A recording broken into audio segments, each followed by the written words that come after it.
হাদিস শরীফের মধ্যে আসছে একবার নবীজি মিম্বরের উপরে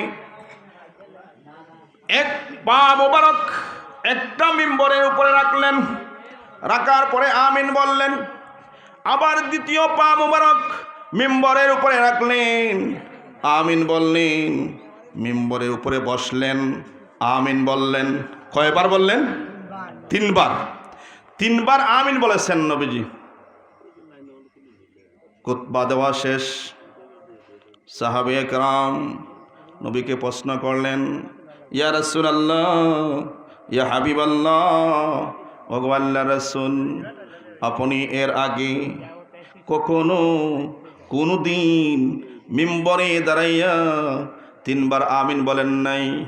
ইয়া রাসূলুল্লাহ, ইয়া হাবিবাল্লাহ, ওগো আল্লাহর রাসূল, আপনি মিম্বরে যখন পা রাখলেন আমিন বললেন, দ্বিতীয় পা মুবারক রাখলেন, আমিন বললেন, মিম্বরের উপরে বসলেন, আমিন বললেন। ইয়া রাসূলুল্লাহ, ইয়া হাবিবাল্লাহ, এর অর্থ আমরা বুঝতে পারি নাই। ওগো নবী, ওগো আল্লাহর হাবিব, ওগো আল্লাহর দোস্ত, আমাদের নবী তিনবার আমিন বলেছেন, এর কারণ কি আমাদেরকে ব্যাখ্যা করে বুঝান। সুবহানাল্লাহ বলেন। নবীজি আমার সাহাবীদেরকে বললেন, সাহাবীরা আমার সামনে তোমরা আসো, বুঝতে হলে আমার সামনে আসো, সামনে বসো। সাহাবীরা সামনে আসলেন, আসার পরে নবীজি বললেন, ও সাহাবীরা তোমরা শোনো, আমি যখন মিম্বরে আমার ডান কদম যখন আমি রাখলাম, রাখার সাথে সাথে জিব্রাইল আমিন আসি আমার কানে কানে আমাকে বললেন, ওগো আল্লাহর রাসূল, ইয়া রাসূলুল্লাহ, ইয়া হাবিবাল্লাহ, আল্লাহ রাব্বুল আলামিন ঘোষণা করেছেন যে ব্যক্তি রমজানুল মুবারক পাবে আর রমজানুল মুবারক পেয়ে তার জীবনের সমস্ত গুনাহকে মাফ করাতে পারবে না, ওই ব্যক্তি যেন ধ্বংস হয়ে যায়। আমিও সমর্থন করলাম, আমি আমিন বললাম। এরপরে যখন আমি দ্বিতীয় পা মোবারক যখন আমি মিম্বরে রাখলাম, জিব্রাইল আমিন আবার আসলেন, আসিয়া বললেন, ইয়া রাসূলুল্লাহ, ইয়া হাবিবাল্লাহ, ওগো আল্লাহর রাসূল, আল্লাহ রাব্বুল আলামিন ঘোষণা করেছেন যে ব্যক্তি তার মা বাবাকে জীবিত অবস্থায় পাবে আর মা বাবার খেদমত করবে না, মা বাবাকে কষ্ট দিবে, মা বাবাকে দুঃখ দিবে, যে ব্যক্তি মা বাবার খেদমত করতে পারবে না, যে ব্যক্তি মা বাবাকে পেয়ে জান্নাতে প্রবেশ করতে পারবে না, ওই ব্যক্তি ধ্বংস হয়ে যায়। যে ব্যক্তি তার পিতামাতাকে পেয়ে পিতামাতাকে খুশি রাখতে পারবে না, মাতা পিতাকে খুশি রাখতে পারবে না, মা বাবাকে দুঃখ দিবে, জিব্রাইল আমিন বলেন, ওই ব্যক্তি যেন ধ্বংস হয়ে যায়, আল্লাহ রাব্বুল আলামিন জানিয়ে দিয়েছেন। নবীজি বললেন, আমি আমিন বললাম, আমি সমর্থন করলাম, সার্টিফিকেট দিলাম।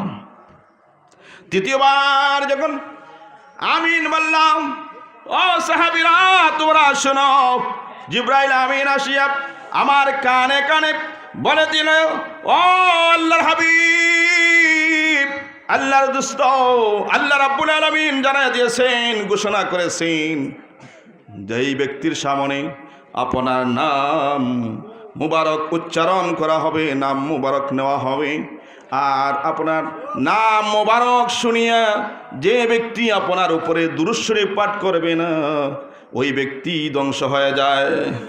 আল্লাহ বলেছেন ওই ব্যক্তি যেন ধ্বংস হয়ে যায়। এই কারণে মুফাসসিরিনে কেরামগণ তারা বলেছেন, আপনার জীবনে একবার দুরূদ শরীফ পাঠ করা নবীর উপরে ফরজ।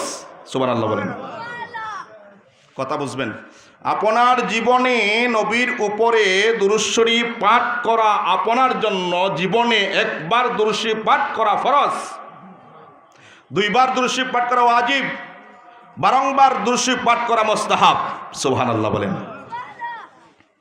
তাই নবীর উপরে বেশি বেশি করে দুরূদ শরীফ পাঠ করবেন, নবীকে বেশি বেশি করে স্মরণ করবেন, কারণ নবীকে স্মরণ করলে আল্লাহ খুশি হন, নবীকে স্মরণ করলে আল্লাহ খুশি হন, নবীকে ইয়াদ করলে আল্লাহ খুশি হন। আল্লাহ রাব্বুল আলামিন পবিত্র কালাম শরীফের মধ্যে ঘোষণা করেছেন, কুল ইন কুনতুম তুহিব্বুনাল্লাহ ফাত্তাবিউনি ইউহিব্বুকুমুল্লাহ।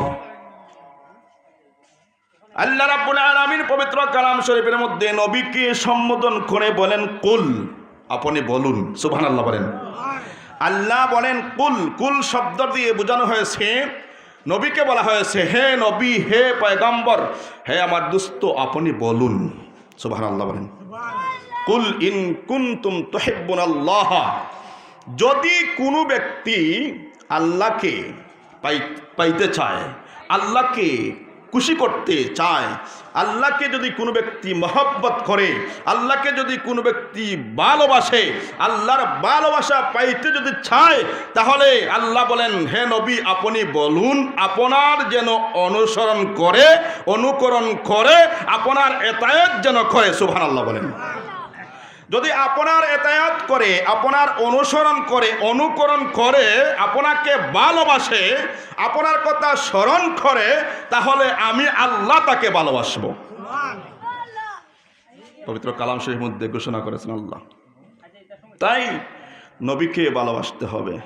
এরপরে আল্লাহ বলেন, ওয়াগফির লাকুম যুনুবাকুম ওয়াল্লাহু গফুরুর রহিম।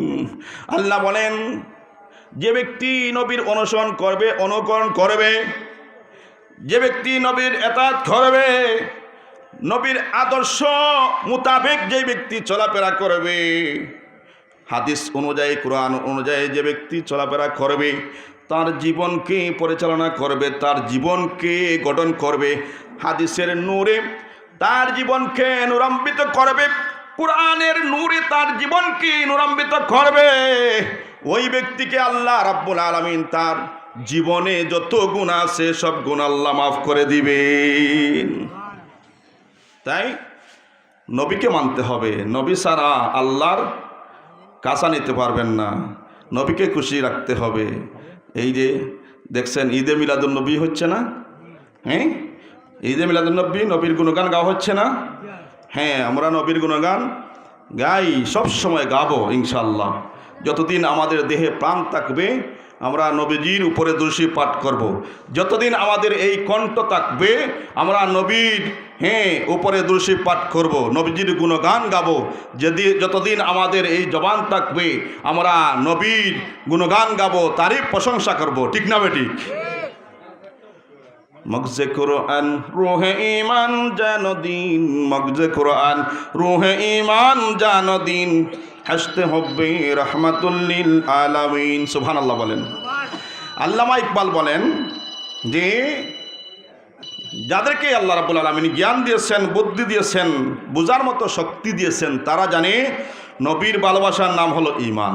সুবহানাল্লাহ বলেন। তাই নবীকে ভালোবাসতে হবে। সবচেয়ে মহতরম হাজিরিন, দেখেন আপনি আমার নবী কত দামি নবী। আল্লাহ রাব্বুল আলামিন বলেন, নবীকে যদি সৃষ্টি না করতেন, নবীকে যদি আল্লাহ রাব্বুল আলামিন সৃষ্টি না করতেন, তাহলে এই দুনিয়া সৃষ্টি করতেন না। নবীকে যদি সৃষ্টি না করতেন, আসমান সৃষ্টি হতো না। সুবহানাল্লাহ বলেন। আদম নবীর কিতাবের মধ্যে আসছে, আদম নবীর 500 বৎসর পূর্বে আপনি আমার নবীকে আল্লাহ সৃষ্টি করেছেন। সুবহানাল্লাহ। ইনজিল কিতাবের মধ্যে আসছে, আদম নবীর 1500 বৎসর পূর্বে আপনি আমার নবীকে আল্লাহ সৃষ্টি করেছেন। সুবহানাল্লাহ। আর সব শেষে নবীকে দুনিয়ায় প্রেরণ করেছেন। এর কারণ হলো এরপরে আর কোনো নবী দুনিয়াতে আসবে না, কিয়ামত পর্যন্ত কোনো নবী দুনিয়াতে আসবে না, নবুয়তের দরজা বন্ধ। সুবহানাল্লাহ। সর্বপ্রথম নবী সৃষ্টি হয়েছেন, সর্বশেষ দুনিয়াতে এসেছেন।